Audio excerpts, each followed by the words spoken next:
Neste vídeo vamos continuar a ver a dedução natural na lógica de primeira ordem. Vimos no vídeo anterior que as regras de dedução natural da lógica proposicional continuam valendo na lógica de primeira ordem e que precisamos definir regras semelhantes para os quantificadores. Vamos inicialmente começar com a eliminação do quantificador universal.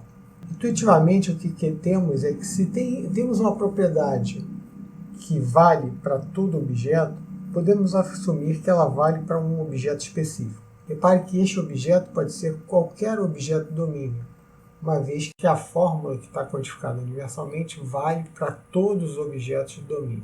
Por isso, na hora de aplicar a regra de eliminação do quantificador universal, vamos escolher um termo t para substituir a variável que estiver quantificada. O único cuidado que a gente deve ter é que a variável seja substituível pelo termo escolhido na fórmula em questão. Podemos então representar a regra de eliminação do quantificador universal desta maneira. Então eu tenho uma fórmula para todo x a, posso substituir o x por um termo t, eliminando o quantificador universal, desde que x seja substituível por t na fórmula a.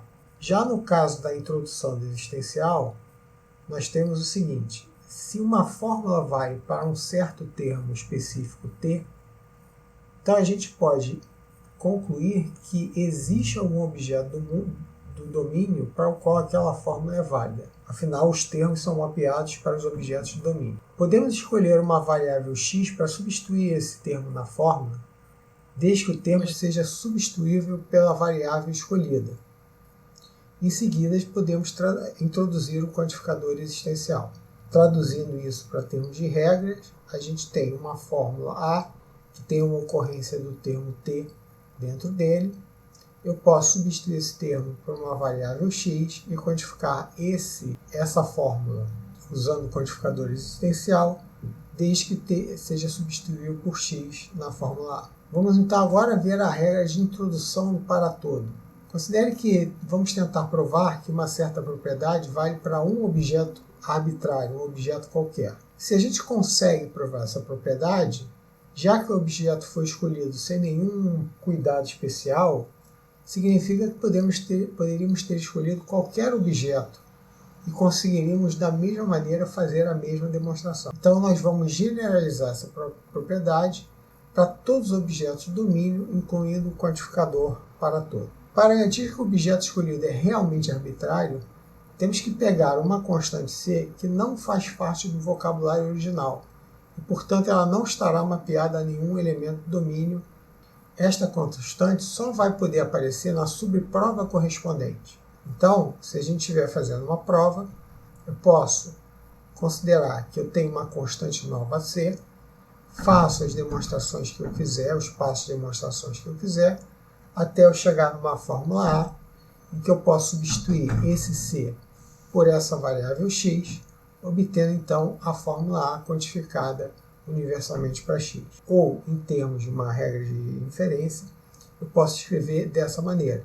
Então, eu crio uma constante c, chego em uma fórmula que tem c que pode ser substituído pela variável x, e daí eu concluo para todo x A. Note que a condição dessa constante que foi criada aqui, ela não ocorre em nenhum momento na minha base, no meu conjunto de premissas. Vamos ver um exemplo usando essas regras que definimos para os quantificadores.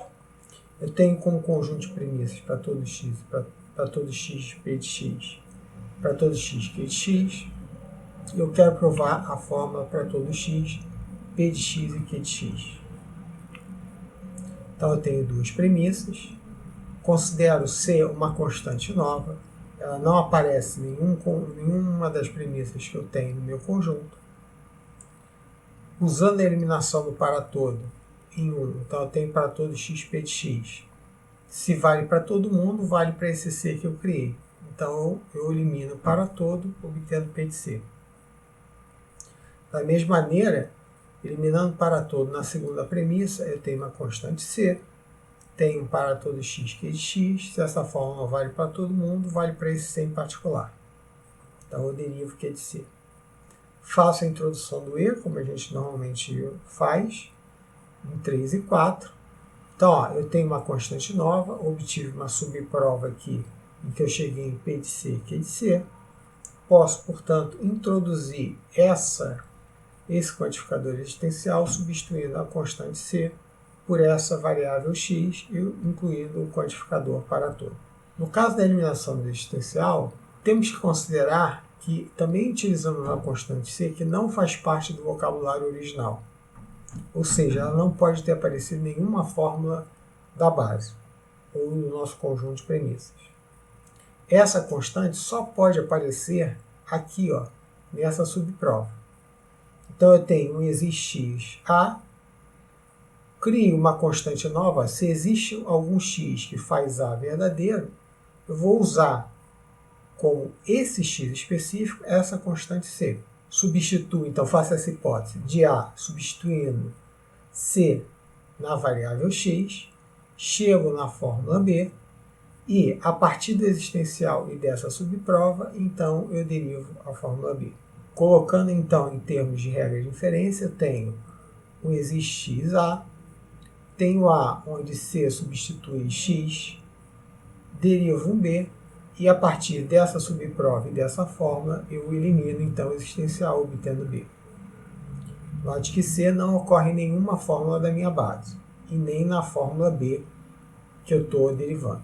Então vamos ver a demonstração de, a partir desse conjunto de premissas, onde eu tenho uma única premissa, eu consigo derivar essa fórmula. Então, ó, tenho essa premissa, faço uma hipótese, que é a hipótese que eu obtenho a partir dessa premissa, substituindo a variável x, a variável y, por uma constante nova C, crio uma constante nova D, elimino, a partir de que eu tenho uma constante nova D, já que eu tenho para todo x R de xc, se vale para todo x, vale para o D em particular, eu obtenho R de dc.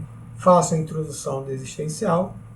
Então, se eu tenho uma constante aqui, ó, C, que não aparece em nenhum lugar, posso introduzir o existencial para ela.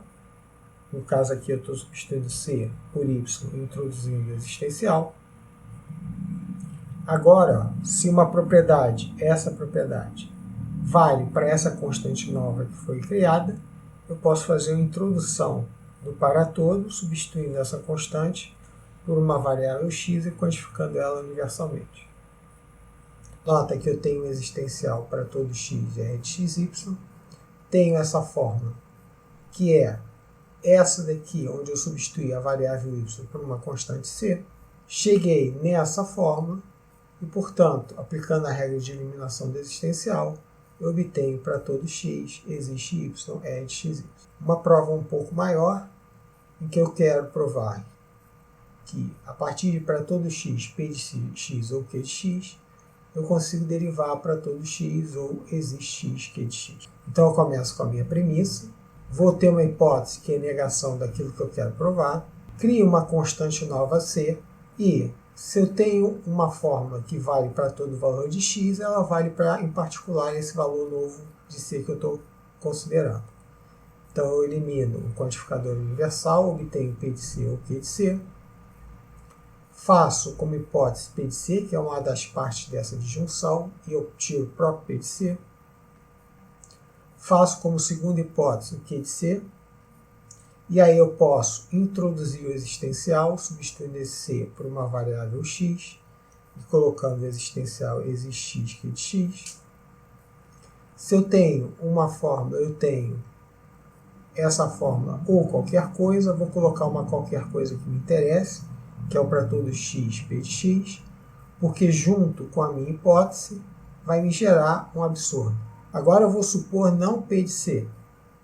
Trago esse absurdo para dentro dessa hipótese, portanto eu derivo P de C, e agora eu tenho aqui, ó, uma disjunção em que um pedaço da disjunção é uma hipótese que me leva a P de C, tem outro pedaço da disjunção que também é hipótese que me leva ao mesmo P de C, logo fazendo a eliminação do ou, eu obtenho P de C. Note que P de C está dentro dessa criação da constante nova que eu tinha feito C. E aí eu posso então introduzir o quantificador universal, substituindo esse C por x e pegando o quantificador universal dele. Se eu tenho para todo x p de x, eu posso, aplicando a introdução da disjunção, ter esse cara ou qualquer coisa. Coloco aqui uma coisa que me interessa, que justamente com a hipótese que eu tinha usado, vai me dar inconsistência. Logo, a inconsistência está derivando dessa hipótese, então eu chego naquilo que eu quero provar, que é para todo x p de x ou existe x q de x. Então vimos aqui a dedução natural na lógica de primeira ordem, onde a gente apresentou e trabalhou as regras que envolvem os quantificadores.